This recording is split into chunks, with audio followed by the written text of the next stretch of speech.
Letos, 11. listopadu, uplynulo 110 let ode dne, kdy se v nedalekém Podomí narodil doktor Ervín Černý-Chřetínský, významný lékař, zručný kreslíř a především významný amatérský archeolog. Na Drhanské vrchovině našel asi 60 zaniklých středověkých osad. Jeho zřejmě nejznámějším nálezem je zaniklá ves Bystřec v Rakoveckém údolí.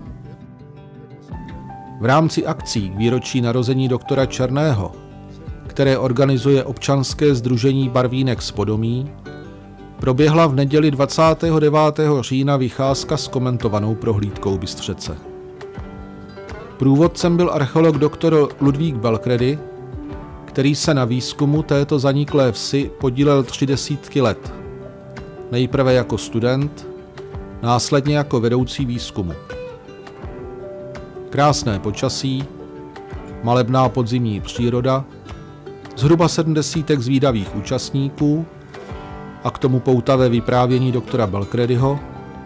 Zkrátka, akce to byla jednoznačně povedená.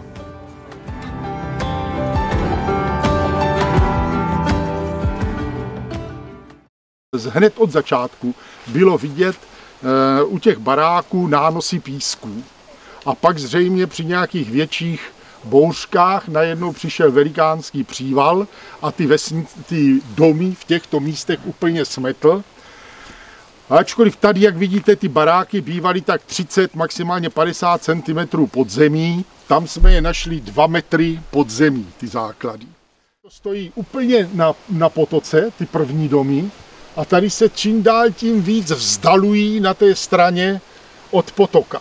Protože tam ten kopec nebyl, ten svah nebyl příkrý a ta voda se zřejmě dostávala až někam sem pod to, ale mimo to ty srážky a to stále přinášely těmi koryty, které tady jsou vymleté od vody, ty přívalové deště přinášely tu vodu a tak, takže oni tady vybudovali celou síť odvodňovacích strouh až kolem těch baráků, aby se dostala ta voda ono je to tady i nějak vidět, naznačeno, aby se dostala až pod ty domy a nezaplavovala ty domy. Tak, já vás tady všechny vítám, je vás tady neuvěřitelné množství, to je úplně skvělé, že tu máme tolik lidí, kteří se zajímají o to, co tu vlastně máme za poklady. Já jsem už to říkala v Jedovnicích, ale protože je nás tady mnohem víc, tak já vás tady vítám jménem občanského sdružení Barvínek. Já jsem Maruška Horáková a vlastně my jsme si v Barvínku řekli, že by bylo fajn si připomenout pana profesora Černého, který nám tu na Drhanské vrchovině objevil poklady, a to přes 60 zaniklých středověkých osad, a vlastně nám pomohl odhalit to, jak tady ta krajina a lidi se spolu měli a jak tady vlastně vznikla většina našich vesnic nebo zanikla a tak. A pan profesor by měl vlastně teďka 13. listopadu 110 let, 11. listopadu, dokud pletu. Takže my jsme vymysleli takový cyklus akcí a tady ta exkurze na Bystřeci je první z nich. A další vlastně budou během listopadu, s tím, že my zítra ve Vyškovské knihovně instalujeme výstavu o, jak jsme to nazvali, život a dílo pana profesora Ervína Černého-Chřetínského, co nám dal a v čem žije dál. Takže když budete mít čas, tak celý listopad ve velkém sále v knihovně ve Vyškově bude o panu profesorovi, o tom, jaký byl vlastně člověkem, co všechno uměl, co všechno objevil, nejen v tom historickém světě, ale i třeba v tom lékařském a tak. 21. listopadu potom bude beseda s jeho nejbližšími spolupracovníky. Přijede jeho dcera Helena Markusová, přijede jeho žák z oboru ORL, a teď nevím to jméno, pan profesor Betka. Budeme tam vlastně mluvit my z Barvínku a ještě přijede vzácný německý host, a teď já to nepopletu. Měta Bémer, která nás propojila s německým Pavlíkovem a byli jsme tam se starostkou Podomí a budou-li v kondici zdravotní, tak přijedou i s jejím partnerem. Už jenom příběh jejího současného partnera je na jednu velkou besedu, ale to až později. Takže to bude velká akce, velká beseda, takže to určitě sestavte. Kdybychom přišli v tomhle počtu, tak už se do toho sálu ani nevejdeme, takže tak uvidíme. A krom toho vlastně ještě v listopadu, v neděli, teď to je myslím 12. My jsme vlastně před 10 lety, když bylo výročí 100 let od narození pana profesora, tak jsme v Podomí připravili takovou výstavu, která provází právě historii Drahanské vrchoviny a Podomí. Takže tam budeme dělat na večer v 18 hodin takovou komentovanou prohlídku. A na to výročí toho 11. zveřejníme v takové aplikaci pro ty chytré telefony takovou hru, která bude provázet zase Podomím o tom, co všechno bychom vlastně bez pana profesora o Podomí nevěděli. Kdybyste někdo chtěli, tak já tady mám letáčky, tak všechny ty věci, které jsem říkala, tak si tady ode mě můžete vzít, přilepit si to doma na ledničku a pak si někde stavit. Tak a já tady teda teď vítám pana Ludvíka Belkredyho, který tady 30 let zkoumal zaniklý, osadu Bystřec, aby nás provedl jejím vznikem, životem a zánikem. A ještě bych chtěla upozornit, že teda, protože jsme to pořádali s jedovnickými, tak oni vymysleli, že udělají vlastně záznam té exkurze do jedovnického videožurnálu. Pro ty, co to s námi nejsou a je jim líto, že to s námi nejsou, tak si to pak budou moct třeba pustit. Tak, děkuju a užijte si to. Dámy a pánové, já vás teda vítám na zaniklé středověké osadě Bystřeci. Vítám i sebe, protože jsem tady taky dlouho nebyl. Když jsme u těch výročí, tak příští rok je to 20 let, co ten výzkum skončil a v roce 25 to bude 50 let, co začal. Já jsem tady byl od toho roku 75 jako student a v roce 82 jsem výzkum po panu profesorovi Nekudovi převzal. Vedl jsem ho tedy až do roku 2004, kdy skončil, a pak vyšla ode mě tedy rozsáhlá publikace Zaniklá středověká osada Bystřec o založení, životě a zániku středověké osady, jak tady bylo citováno. Středověká osada Bystřec je jedna z největších na Drahanské vrchovině, která byla objevena panem profesorem Černým, jak už tady taky zaznělo, který objevil na 64 zaniklých osad na Drahanské vrchovině a směrem tedy ke Křtinám. A ten výzkum vlastně začal tak, že on tady jednoho krásného dne, znajíc tedy historické prameny, které říkali, že Bystřec se nachází východním směrem od Jedovnic, protože do té doby řada historiků hledala Bystřec na západ od Jedovnic. A on zjistil, že na základě sporů vladyků jedovnických a kotvrdovických, kteří se hádali o cesty vlastně na Bystřec, zjistil, že ten Bystřec se nachází tedy východním směrem. Jednoho dne tady procházel po té louce a kopal do krčích hromádek a najednou vykopl části nádoby a v dalších značné množství střepů. Takže ho to zaujalo, pak se položily zjišťovací sondy a tady byly takové výrazné kopečky, na kterých právě stály ty jednotlivé usedlosti. Ten výzkum pak začal v roce 75 jako záchranný výzkum, protože JZD Jedovnice tenkrát dostali příkaz, že mají tu louku meliorovat, zorat a použít jako pole. Tedy pan profesor Černý zase zařídil na ministerstvu, že to celé bylo pozastaveno, to orání, a došlo tedy k výzkumu. A hned první rok výzkumu byl tedy velice pozitivní. Kopala se tady usedlost 1, která byla vedle. Tady vidíme ten půdorys potom po těch 30 letech, vlastně pak kdo na to nevidí, tak si to prohlédněte. Začínalo se tedy v těchto místech na usedlosti 1 a jak jsem říkal, ty nálezy už v 75. roce byly, nebo ta komise řekla, že to je skutečně unikátní ty nálezy, proto bylo odsouhlaseno, že ten výzkum bude pokračovat.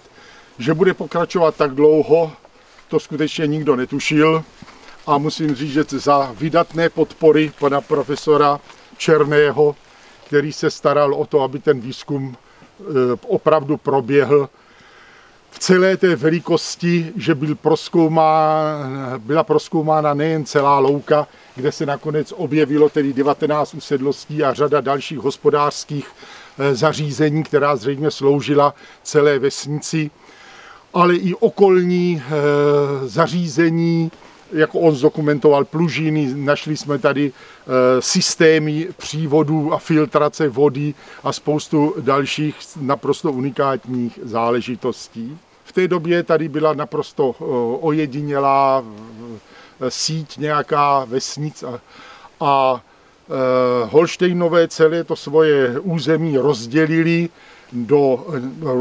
do několika ploch a v každé té ploše tedy měla být založena vesnice. Já o tom píšu v té knize velice podrobně, protože to je taky naprosto unikátní záležitost a ojedinělá, že na našem území se podařilo zdokumentovat zakládání vlastně celého panství tím, že jak bylo rozděleno do jednotlivých sektorů a byly tam vlastně zřízeny takové centrální obce napříč tím panstvím, které měly kostely, což byly vlastně takové spádové osady, do kterých se stahovaly ty okolní vsi do těch kostelů. Pověřil takzvané lokátory, což byli lidé, kteří měli za úkol sehnat osadníky. Ty první osady na Drahanské vrchovině Holštejnové, nebo tenkrát páni z Ceblovic, osazovali ještě ze svých osad, které měli tady na Moravě, ale protože chtěli osazovat dál a už neměli lidi, které by tady brali, tak začali osazovat ze svých panství v Rakousku, kde jim patřilo La Andertája, takže zřejmě přiváděli ty další osadníky z Rakouska. To se odrazilo v tom, že většina těch osad, které tady potom byla, nebo většina těch osadníků byla přivedena z Rakouska a to se odrazilo v tom, že většinu těch osad v 13. století, nebo většina těch osad v 13. století má německé názvy.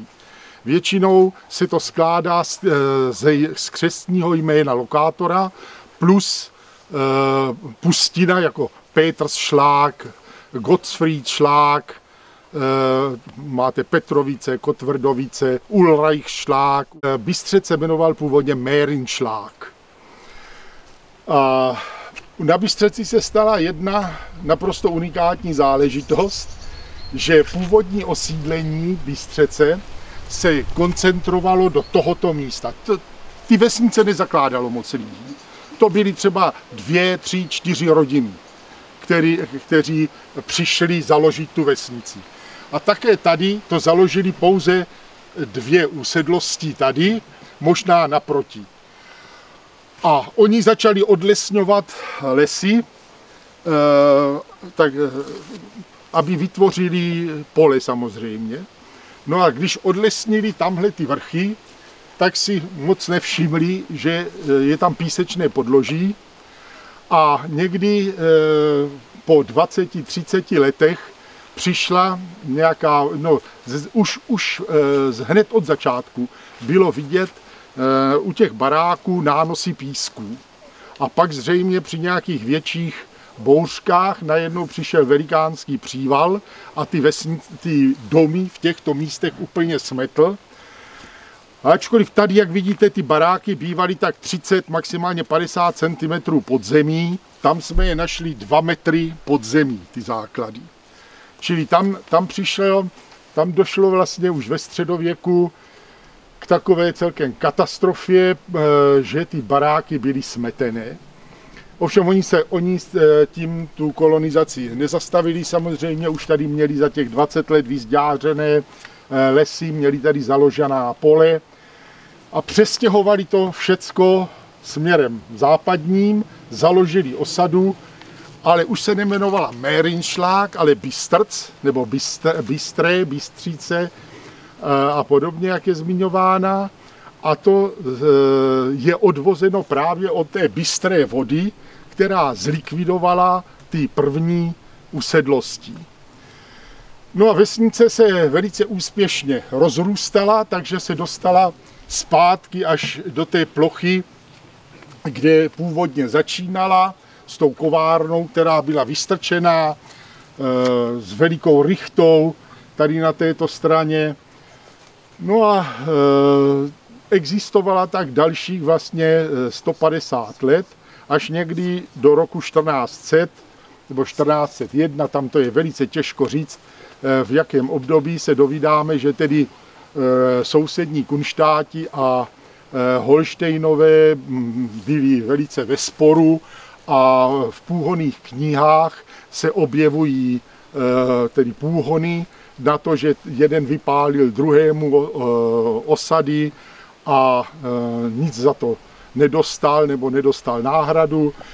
Nejdříve si stěžují Holštejnové a následně tedy si stěžují Kunštáti, že Kunštáti jim vpadli do jejich vesnic, loupili a vraždili jejich lidi a požadovali taky náhrady, ale to období těch kolem toho roku 1400 byly vlastně markraběcí války a tyhle ty věci se příliš neřešily.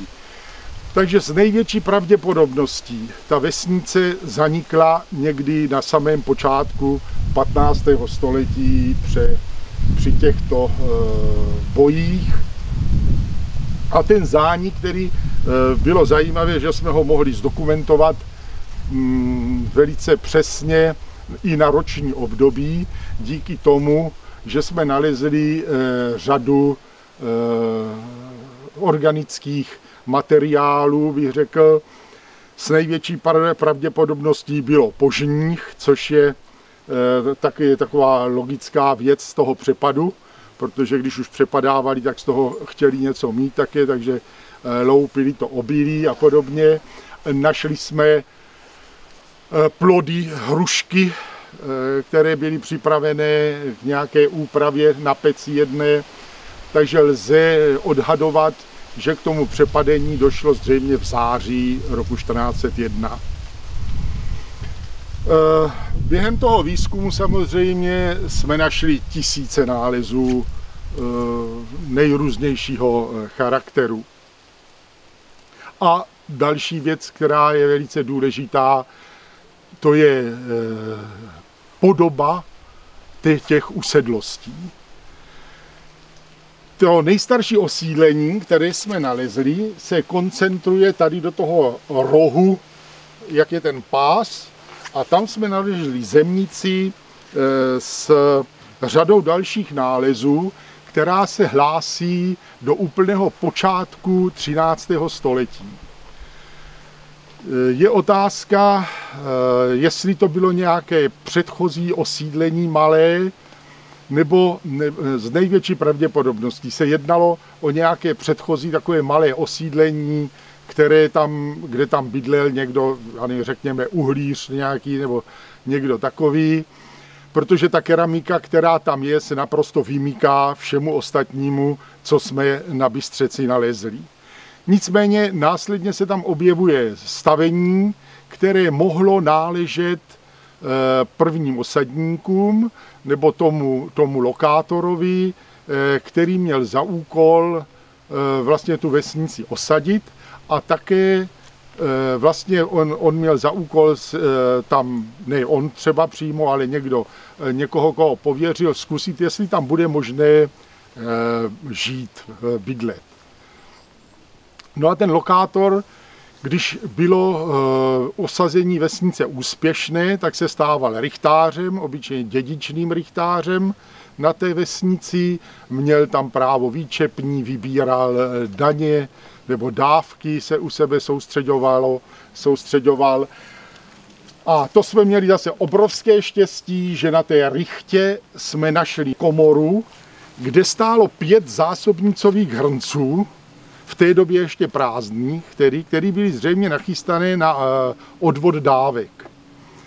Takže ta rychta byla nesmírně zajímavou stavbou a jak vidíte, jsou ty stavby většinou takové rozptýlené. Většinou se jedná o jizbu a další komoru, která stojí opodál. To je základ vlastně těch domů tady na Bystřeci a vůbec v tom středověku.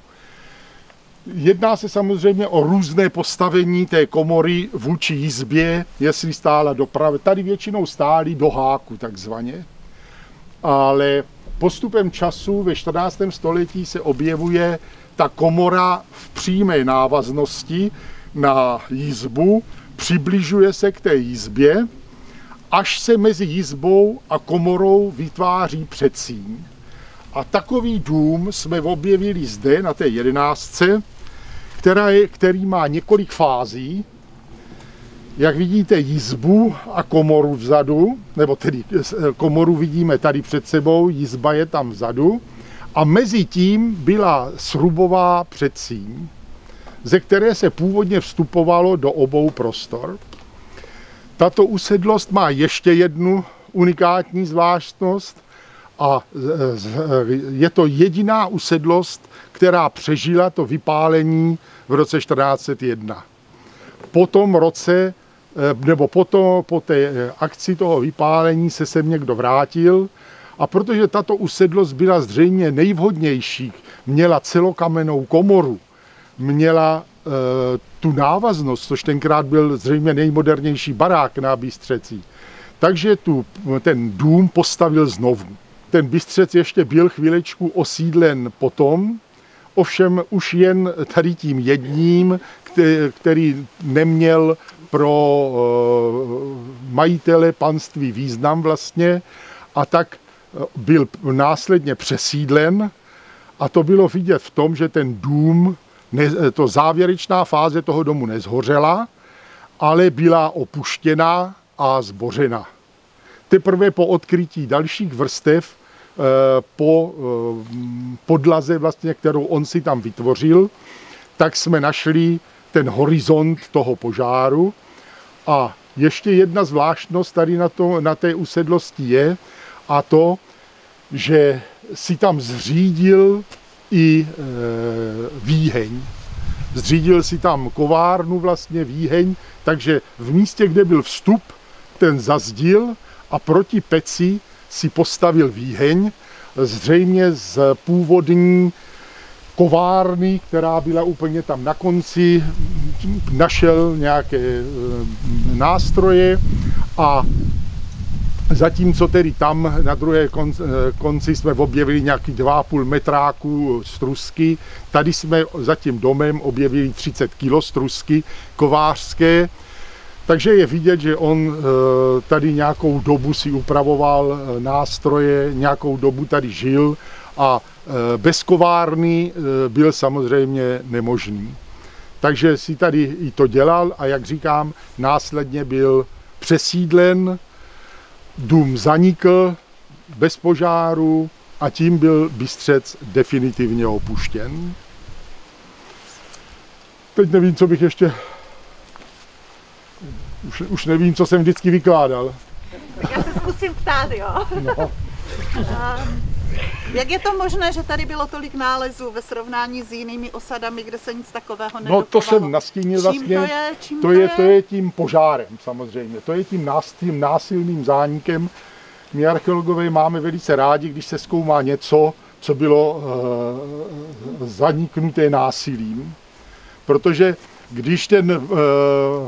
když ta vesnice zhořela, tak samozřejmě ne všude, ale zhořela tak šikovně, že ty mazanicové vrstvy, ty domy měly až na výjimky jenom kamenné základy, kamenný věnec, na kterým stála srubová konstrukce a strop nesl až 30-metrovou vrstvu jílu. Ty domy velice často hořely v té době. A aby nezhořeli právě, protože chytali samozřejmě došky na střeše a ty se pak strhávaly hákama, když hořeli a nebyl problém vystavět střechu novou, když to zavčas chytili. A aby ten barák byl právě izolován, tak tam byla ta 30 cm vrstva toho jílu, která ten dům izolovala, jenomže jakmile oni zapálili ten barák ze spodu, tak tím žárem ten strop se vypálil do tvrdosti cihly a spadl v mnoha případech přímo do té vlastní prostory té stavby. Tím přikryl veškeré ty nálezy a pokud ta vrstva byla kompaktní, tak do toho už nikdo většinou nešel. Samozřejmě, že spousta těch usedlostí následně, když ti sousedé tady, oni tady těch vesnic zlikvidovali v té době mnohem víc, že? Ale když ta vesnice, jaksi se to uklidnilo po tom požáru a ti sousedé si byli jistí, že už tady nic není, tak samozřejmě přišli hledat do těch baráků především železné předměty, které měly velikou hodnotu, i když my jsme jich tady našli na 1000. A odnášeli všecko, co se dalo.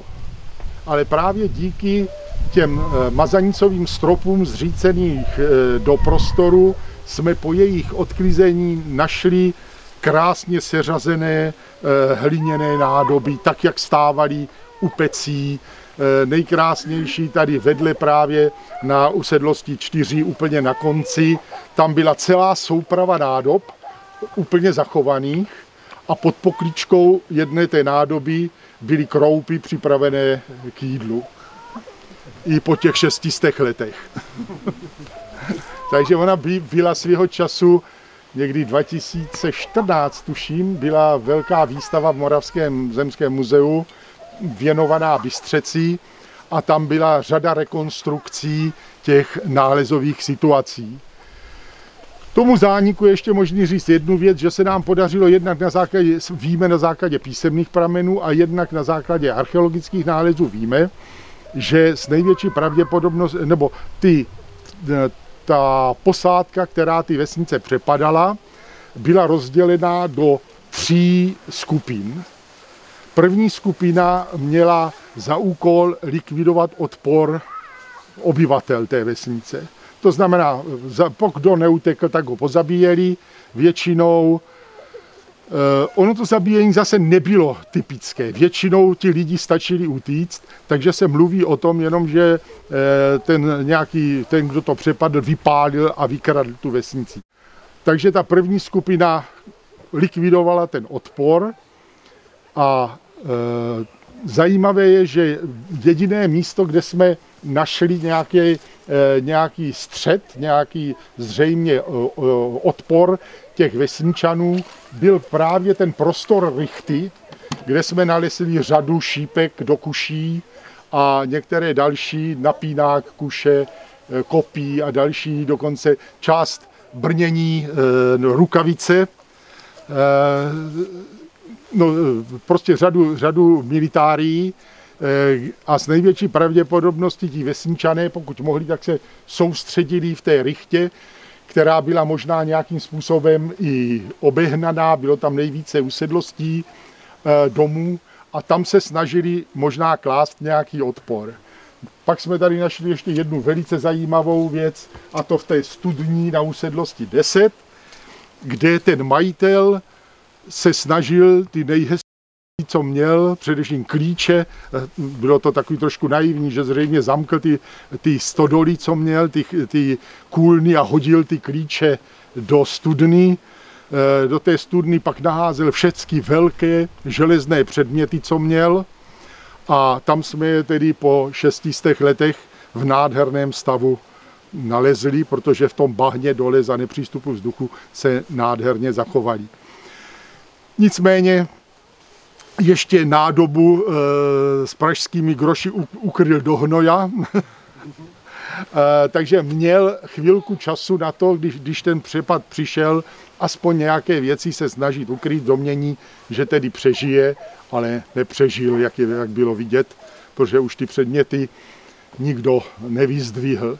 Takže s největší pravděpodobností k tomu přepadu došlo někde od západu, což je podivné, protože bychom to čekali spíš od strany, kde jsou kunštáti, ale vzhledem k tomu, že ten měl ten čas nějaký, tak zřejmě to došlo z druhé strany.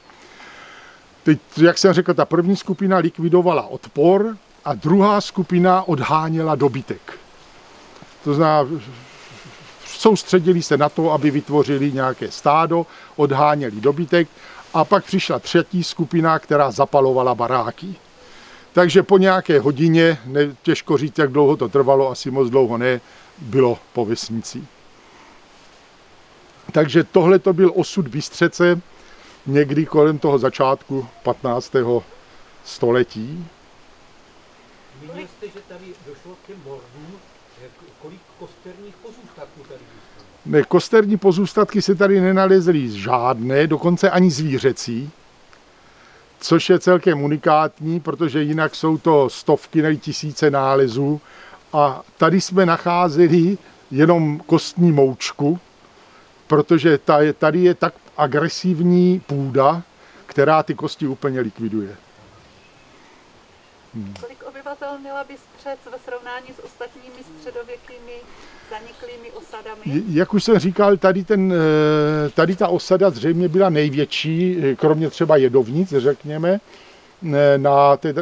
na tom panství Holštejnů, a uvažujeme, že zhruba 6 lidí, počítá se, tak 6 lidí na usedlost. Takže tak nějak kolem 100 obyvatel tady mohlo být na Bystřeci. Mám otázku. Když jsem vás slyšela to vykládat poprvé, tak mě úplně fascinovalo to, co se tady dělo na začátku. Když jsem přišli a vyklučili to, tak vy pak jste říkal, že tady jako sázeli a že to mělo nějakou tu úrodnost a tak to mně přijde jako úplně... Jo, no tak to je to, co se vyzkoušelo potom na jiných místech, kde se kolonizovalo, že vlastně ždářením a sázením do ještě teplého popela se dosahuje největších zisků nebo výsledků. Že to sázení do toho teplého popela má několikanásobně větší úrodnost, no a pak ta úrodnost samozřejmě nebo klesá dolů. Proto oni dělali jednu věc, že ždářili postupně a tím si zachovávali nějakou tu úrodnost, ale samozřejmě, že došlo do chvíle, kdy to, co potřebovali, měli vyždářeno, takže nastoupil normální trojpolní systém, který všichni známe tady. A ještě jednu věc takovou zajímavou jsme nalezli tady. Na každé té středověké usedlosti vlastně byly 2 zásobní jámy a ty sloužily k tomu, že se do nich dávalo obilí. A ty 2 jámy byly proto, že v jedné jámě bylo obilí na setí v příštím roce a ta druhá jáma byla rezerva. Kdyby v tom prvním roce byl hladomor, nebo kdyby se neurodilo, tak ještě měli zásobu setí na další rok. Proto v těch písemných pramenech je, že hladomor většinou docházel nebo přicházel, když se neurodilo 2 až 3 roky po sobě. Oni už tady měli tu rezervu, samozřejmě, když se neurodilo potom, tak aby nějak zůstali, tak pak používali ty zásoby na vaření nebo k jídlu.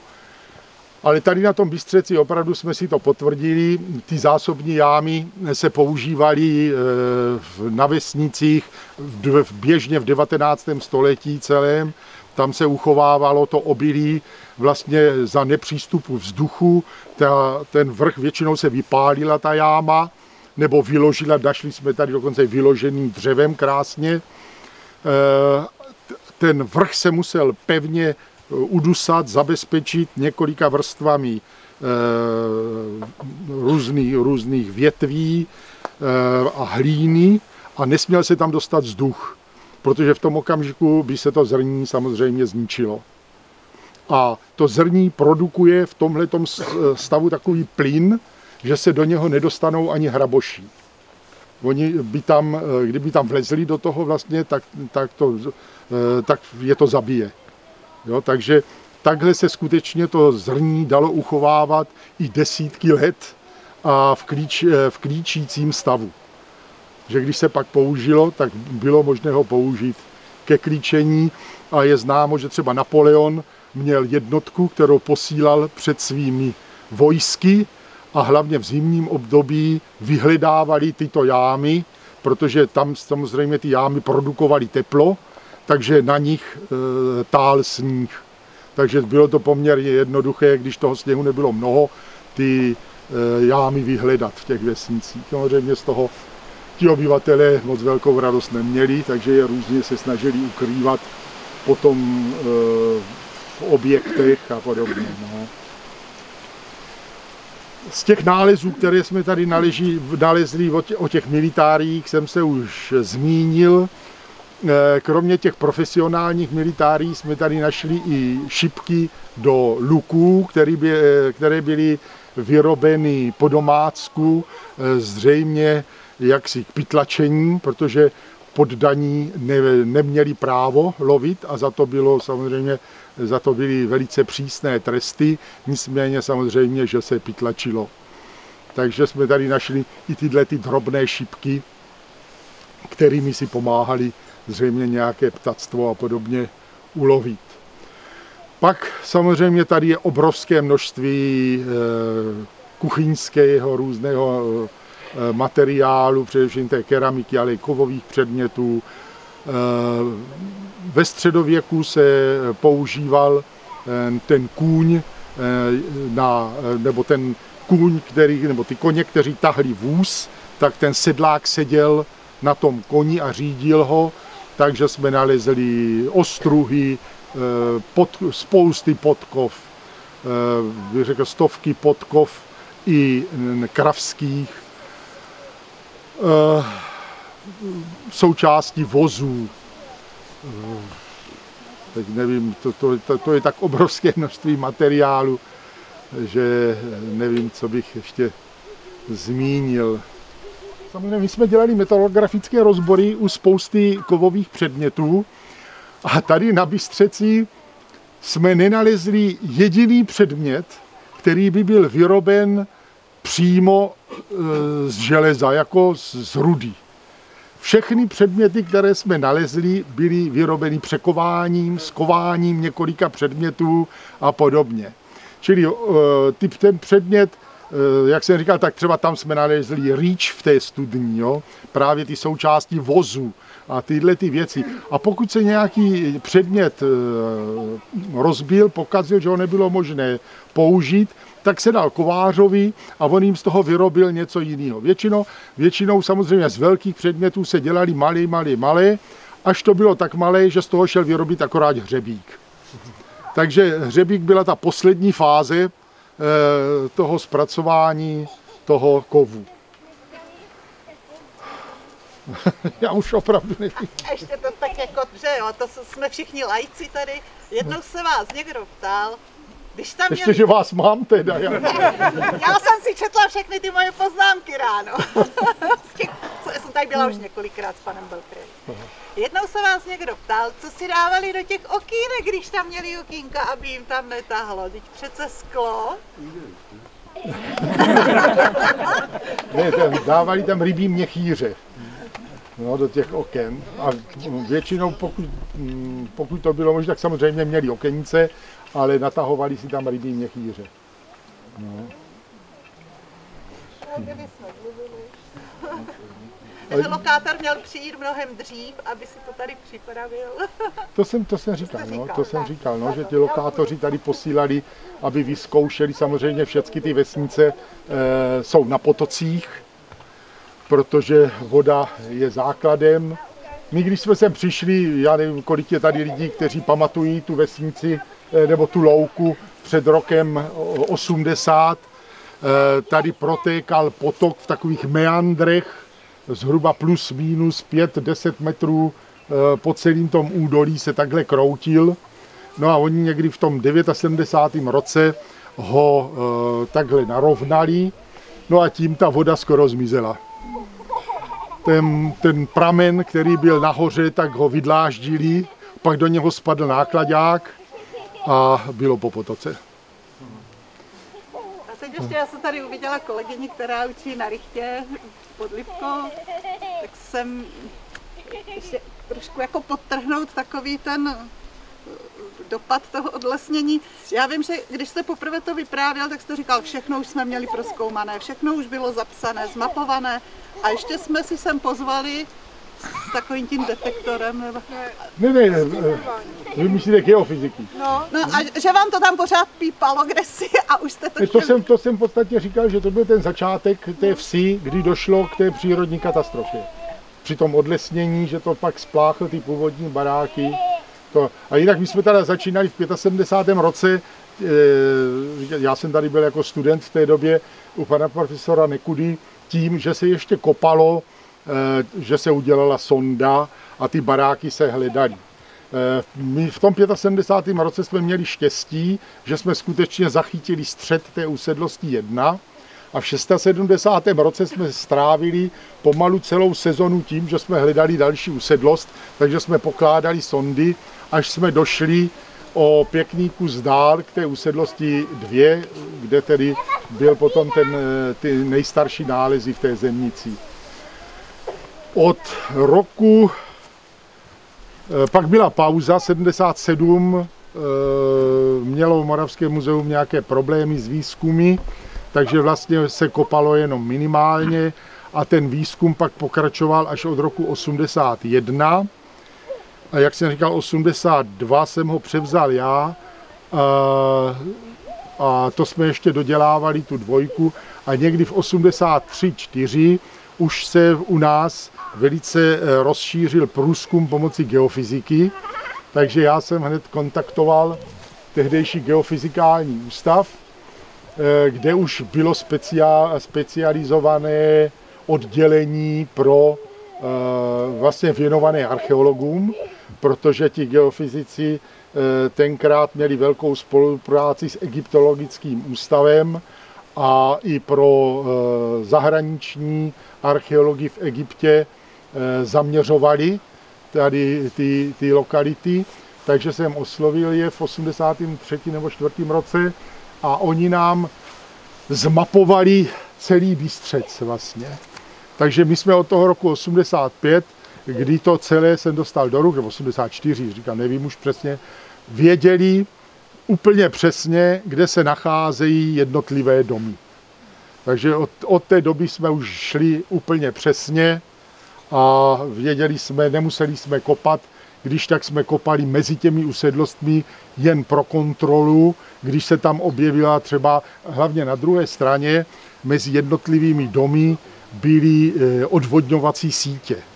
Na druhé straně ten potok zřejmě v té době se hodně rozvodňoval v tom středověku, takže tady ty domy stály na těch kopečkách poměrně vysoko. Ale na druhé straně je to mnohem nižší, takže oni přesně věděli, kde je hrana toho rozvodnění. A jak to vidíte tady na tom obrázku, tak oni se tady to stojí úplně na potoce, ty první domy, a tady se čím dál tím víc vzdalují na té straně od potoka. Protože tam ten kopec nebyl, ten svah nebyl příkrý a ta voda se zřejmě dostávala až někam sem pod to, ale mimo to ty srážky a to stále přinášely těmi koryty, které tady jsou vymleté od vody, ty přívalové deště přinášely tu vodu a tak, takže oni tady vybudovali celou síť odvodňovacích strouh až kolem těch baráků, aby se dostala ta voda ona je to tady i nějak vidět, naznačeno, aby se dostala až pod ty domy a nezaplavovala ty domy.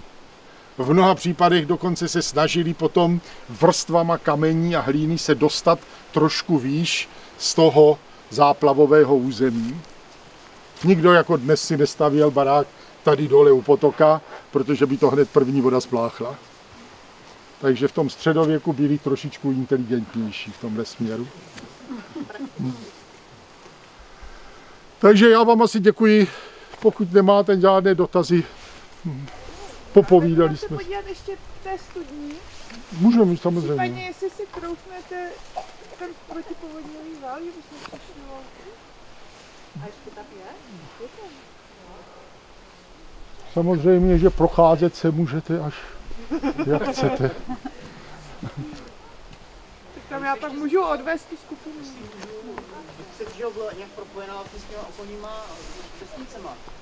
Tak. Tady vlastně zůstaly nějaký úvodové cesty a případně jestli nějaká ta cesta se třeba do dnešní doby jako využívá. Ano, ano. Ta síť těch středověkých cest je tady velice dobře patrná, aspoň teda byla před 20 lety. Velice dobře patrná, ono se všecko mění, čili nevím, taky jsem jednou přišel k jedné vesnici, kterou jsem kdysi dělal tam na Rosicku a všecko bylo jinak než před těmi 20-30 lety. Takže když jsme končili, tak tady byla celá síť středověkých cest. A nejkrásnější úplně tam na konci, která vede k další zaniklé osadě Vilémovu. Tam je nádherná úvozová cesta, snad ji nikdo nezničil, protože ta je skutečně unikátní, vede nahoru do toho kopce, ten klasický zářez úvozový skutečně od středověku do dneška byl zřejmě dlouho používán. Jinak tady je řada dalších cest, které spojovaly v tom středověku. Bylo samozřejmě těch cest mnohem víc než dneska. Takže to vznikalo také tím, že jim se rozbahnila jedna cesta do kopce, tak kus od toho udělali druhou. Když byla ta špatná, tak udělali třetí. Takže tady v některých místech skutečně vidíte najednou až roztrojení cest, které vedou na vrchol na ten kopec a do těch sousedních obcí všech. Takže ta návaznost jako je značná. Jinak tady tu vesnici, když se podíváte na katastr Jedovnic, tak že tam chybí jedna vesnice, poznáte z té podoby toho katastru okamžitě, protože ten jedovnický katastr je úplně nesmyslně dneska protažen směrem sem. A to je tím, že tady vlastně zanikla osada, která byla přifařena k Jedovnicím. Nebo ty louky, které tady byly.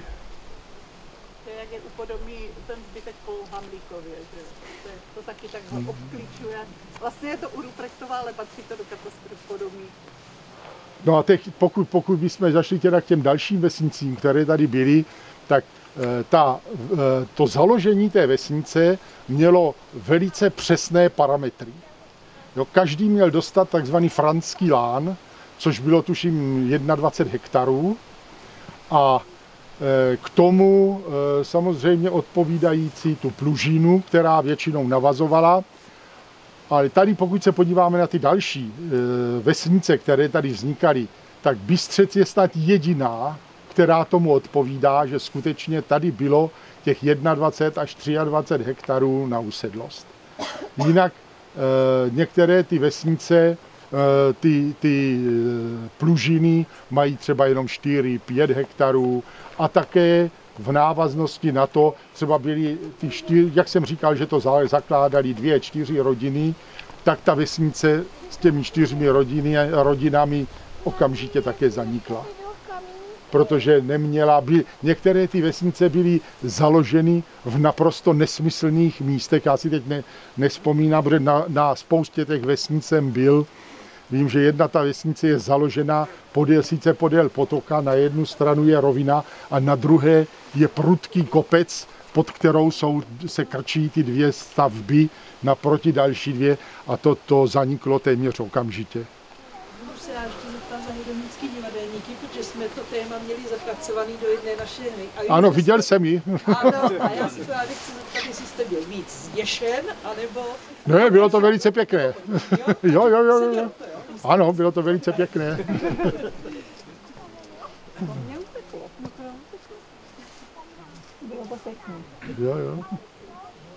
Jo, byly tam nějaké ty prostřihy, že jo, takový filmový, jako, že tam byly ty prostřihy takový i do terénu. To bylo dobře udělané. No, to bylo dobře, to bylo udělané, no. Samozřejmě historicky to zcela nesedělo, ale to není. To ale není při uměleckém zpracování tak důležité.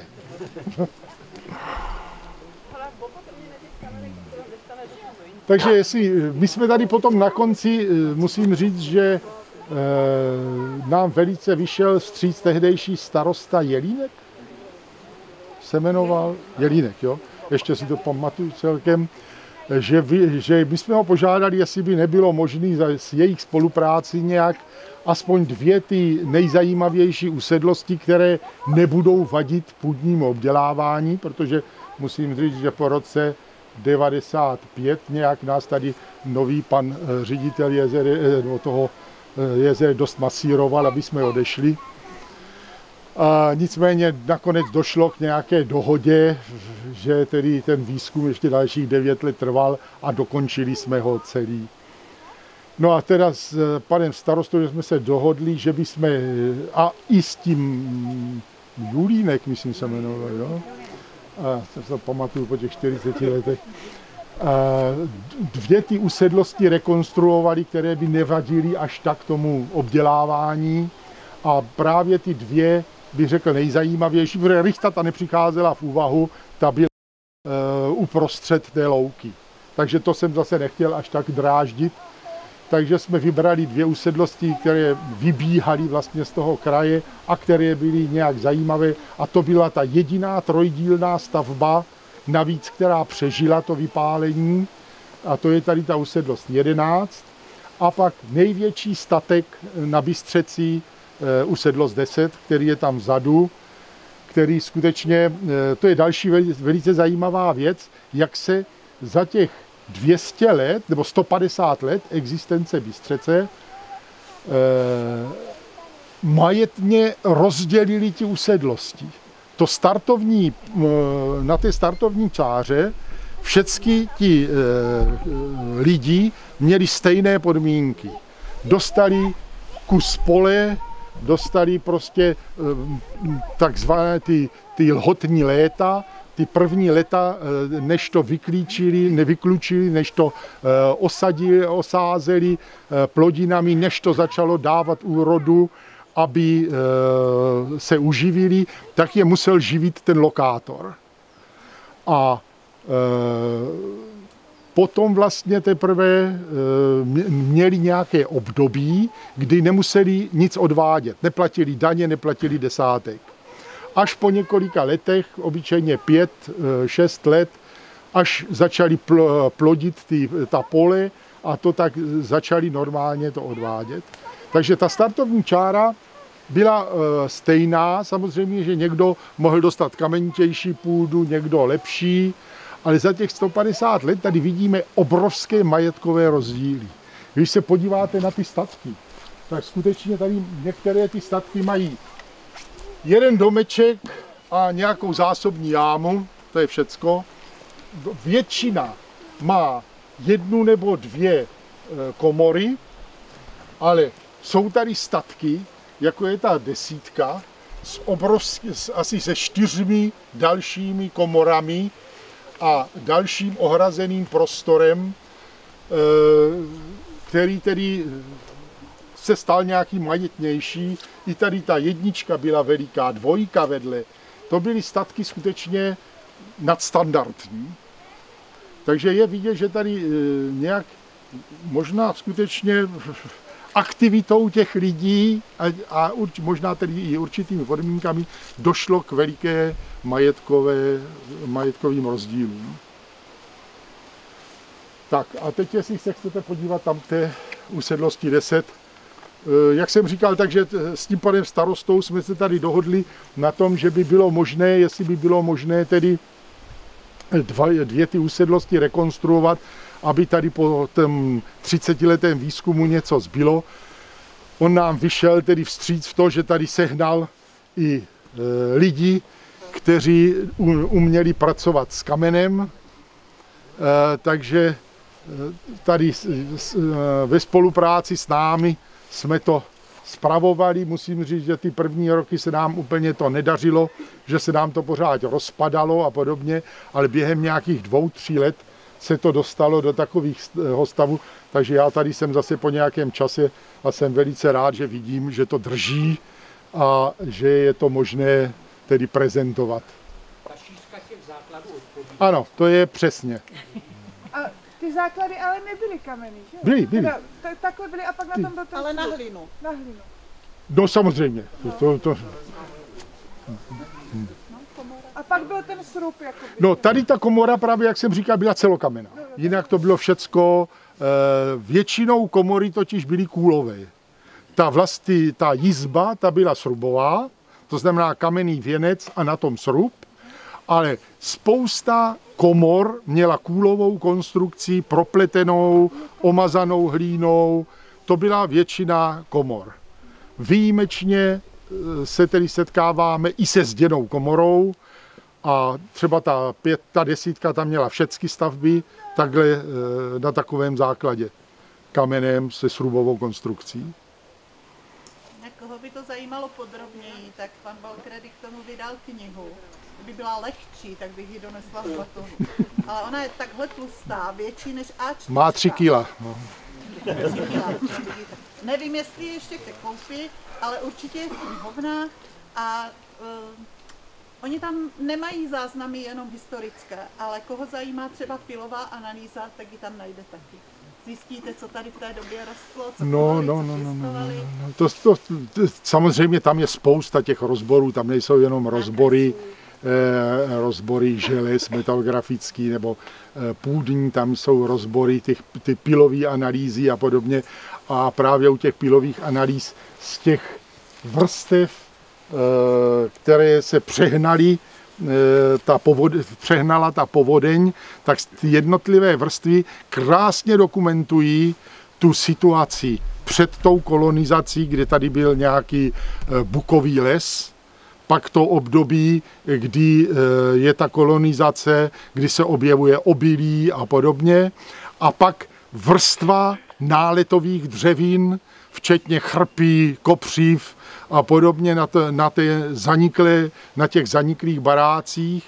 A pak, když se na to nanesl ten písek, tak oni na to postavili další baráky už toho zánikového horizontu, protože tu strž, když se tam přijdete podívat, tak oni tu strž odvedli úplně bokem. To musela být obrovská práce, takže teď ty přívalové vody míjely ty poslední domy. No a pokud ten člověk se sem vrátil, tak jeden z důvodů, proč se usadil v celokamenné komoře, byly samozřejmě i divoký zvířata. Takže on tady v té komoře, která byla celokamenná, udělal nějaký dveře, něco hodil přes střechu a tam ty první dny, než ten barák zase obnovil, mohl vegetovat v určitým bezpečí. Proto si zřejmě zvolil tady tu komoru. A on to obnovil zase jako s tou srubovou konstrukcí? Ano, postavil si tu jizbu, udělal si tam tu výheň a nějakou dobu tady musel existovat, když vyprodukoval 30 kg strusky. Takže nějakou dobu tu žil, než ho přeložila vrchnost. Ta vaše velmi zajímavá kniha začíná takovou statí vlastně, že Ervín Černý, už víte o čem. Ano. To jsem si dal záležet na tom začátku. Je to velmi takový jako hezký útvar, zajímavý, a jestli mu to skutečně takhle jako někdo povídal, jako ten zážitek s tím profesorem. No to je povídka, kterou jsem slyšel právě od pana profesora Černýho. On to má, myslím, v těch příbězích. Jo. A vy jste tady vlastně 30 roků vegetovali, že jo? Tak jestli tady máte třeba nějaký zážitky, který se nedají popsat. Já jsem asi nebyl tím pravým médiem, ale řada těch brigádníků, bych řekl, který byli nějací takový, já nevím, spíš proto měli nějakou náklonnost, tak tvrdili, že tady různě cítili nějaké vlivy a měli jsme teda tady jednoho, nám sem jeden pán přivedl 9letého chlapce a to jsem byl teda v šoku, protože jsem se ho ptal, jak ta vesnice zanikla, a on říká, no tak útočili tam odtaď a to, skutečně popsal ten zánik vesnice tak, jak já jsem si ho představoval. Takže jsem z toho byl v šoku a já jsem říkal, no to je neskutečný, a ten jeho otec říká, pozor, on dokáže odezírat vám z hlavy. No, že on vám dokáže odezírat vaše myšlenky. Takže jsem říkal, to je opravdu, někde to mám celou tu jeho výpověď ještě zapsanou, protože to, jak to popsal, tu vesnici, A já jsem mu pak říkal, jsou tady někde nějaké mrtvoly, jako nějací pochovaní? On říkal, jsou, ale nechtějí, abyste je našli. No my jsme tu měli za lesem v létě tábor, že? A taky někteří říkali, že jako to v noci nebylo jen tak, no. Je tady jedna velice zajímavá věc, a to je přírodní, spíš si myslím takový úkaz, a to je mlha, která se za určitých okolností začne tady šířit podél toho potoka. A teď my jsme tady, jak dneska je to tady strašně zarostlý, je to hrozný úplně, tam stály vzadu montybuňky, tady stála maringotka, 3 plechové hangáry, prostě tady to bylo skutečně jako osídleno, protože tady pracovalo až 27 lidí. A kuchyň tam jsme měli u té maringotky. No a tak předtím bylo veliký ohniště, kolem jsme se dávali. A teď kolikrát ta mlha najednou začala vystupovat nahoru, kolem toho ohniště, kolem nás. A tam se zastavila, jo? Dál nešla. A ono to skutečně, když je nějaké takové senzitivní, tak to působilo velice, bych řekl, až dramaticky. Taky jsme ji viděli. No, taky, ale ta nedolezla k táboru, teda to tak jako přizajímavé. Tam se taky zastavila před táborem. A teď najednou třeba jste se nějak začal tam hýbat, a ona začala ustupovat k potoku zase. Takže. Já jsem ještě někde četla, v těch jedně šly ty knížky toho Ervína Rukama a hlavou, že on jak to našel, on jako tušil, věděl a pořád to nemohl se k tomu dopátrat. A pak tady někde snad i s ženou byli a přišla bouřka, oni se schovali. A že potom tam byl krtinec. To jsem říkal na začátku, no, že, že kopal do těch krčinců a... Vyvakoval v té chalupce, jestli se nepletu, vlastně jako Něžný elon. Můžu teda na doplnění další verze profesora Ervína Černého, kterou říkal mě. Takže ano, jednou ho tady zastihla bouřka, spali s manželkou v sedníku a když vylezli, manželka ještě spala a on uviděl tu louku a říkal, že tady vždycky chodil na jaře, nebo když tady byla vysoká tráva, že tady přišel, když to bylo posečený, tak najednou uviděl ty pahorky a bylo mu to jasný, jo, které byly normálně schované ve vysoké trávě. A možná, co je zajímavý, Vankl vydal koncem 19. století obrazy z moravského Švýcarska a jeho minulosti, ale profesor Ervín Černý to patrně nečetl, český překlad vyšel až po roce 1990 a Vankl tam píše, že v Rakoveckém údolí, nebo že od Jedomíře se táhne krásný údolí a dál v tom údolí, že jsou nápadné vyvýšeniny, ve kterých je spousta střepů a že to jsou střepy našich slovanských předků. Takže Vankl patrně lokalitu Bystřece znal a pak se na to zapomněl. No, nebo našel některou jinou. A je jich tady víc. No, on byl, spíš byla známá ta, jak se jmenuje, Bukovan, že jo? Budkovan, protože tam se to objevovalo, ty střepy ve velkém množství na tom poli. Že jo, tam v těch 70... O louce a o vyvýšení. Aha, no. Tam, když se přišlo v těch 70. letech, tak v té dolní části prostě to byly střepy a střepy. Jo. Tam to rozorávali teda ve velkém. Jo. Tak jo, ještě se zeptám já, kde teďka ta expozice v Moravském zemském muzeu? Už ne. To byla, tenkrát to bylo asi půl roku, to bylo. A to je už to. V depozitáři uložený. No, to hlavní z tého, to jsou ty makety a tohleto, převzali Jedovnice. To jsem tenkrát domlouval, takže naposledy, když tady natáčela se mnou televize, tak jsme to natáčeli na půdě radnice. Takže veškeré ty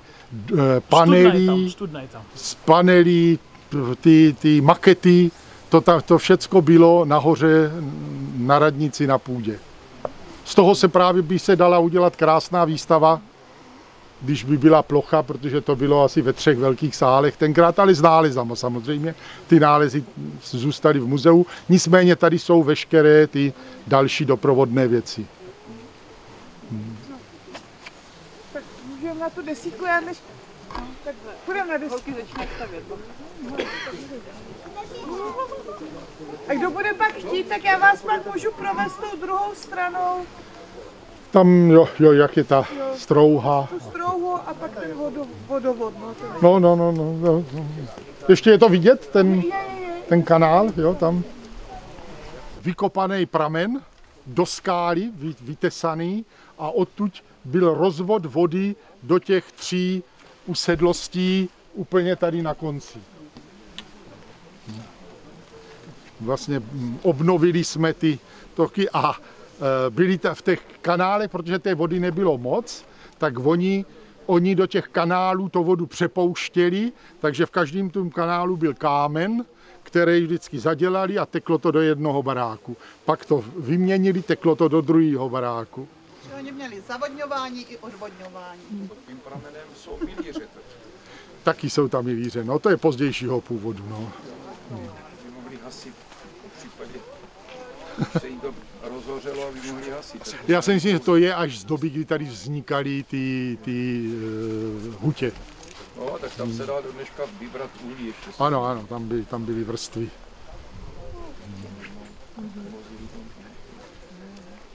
Pane Velkredy, děkujeme mnohokrát, že jsme se tady zase potkali a rádi budeme, když se tu potkáme ještě v dalších příležitostech.